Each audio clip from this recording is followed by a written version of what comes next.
During the COVID crisis, we were figuring out, well, we're closed now. We're not going to do service. How are we going to sell stuff? And so the only way is online. So we actually became just an online store here at Sports Systems, and we did that in a variety of different ways. So a little history is that Sports Systems, I had a large internet presence at one time about 6 years ago. We bought the online store called Gear Direct from the Gart Brothers. You might remember that national chain called the Gart Brothers. Well, we bought their internet site, and we were doing internet sales at a very large level, millions of dollars. So I have a lot of experience in that area, but we haven't been doing that for the last 6 years.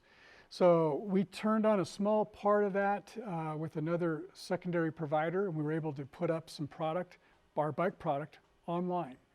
We sent an email out to our customers saying, hey, you can still shop with us. You just have to buy it online and then come by and pick it up curbside. I wasn't really interested in starting up another internet to sell to the whole US, but I did want to sell to my customers here in Albuquerque. So we had the curbside pickup, but then there were some categories in my store, like footwear, that I didn't have on this little online store that we purchased. So how do we sell that stuff? So this would be more applicable to a small retail store in Albuquerque right now that may not have a lot of resources to go put stuff online. And we just simply went around and took groups of product, took pictures of it. So if you go onto my website right now, sportsystems.com, you'll see what we're talking about. You go to our running section, you'll see little groups of 9 shoes and all these pictures of all of our product. And we're just telling people, hey, go in there, look for the shoe you want. Go, oh yeah, that's the that On shoe that I want in the blue. They'd call us and say, hey, do you have that in size 9? Yes, we do. Would you like one? Take the credit card number, make the transaction, pick it up curbside. Then there's also product that we had in the store that was maybe more distressed product, old, last year's stuff. How could we sell that? And we had an eBay store that we've had for a number of years, but we kind of, we turned that on again. We haven't been doing that for a while. So a lot of the product I have that I really wanted to liquidate and get rid of, we had on our eBay store, as well as used bikes. We had a big bike swap here every year, where 2,000 or 3,000 people show up, and we'd have 800 bikes. Well, I had all these bikes I'd been taking in on trade for a year that I wanted to sell. I had 200 bikes, that I wanted to put out in the bike swap. Not happening.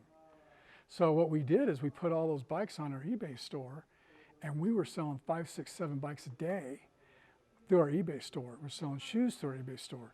So with all these different things, these techniques that we've been doing to sell online with curbside pickup, it turned out that we actually ended up doing more business in these last few weeks closed than we did last year when we were open.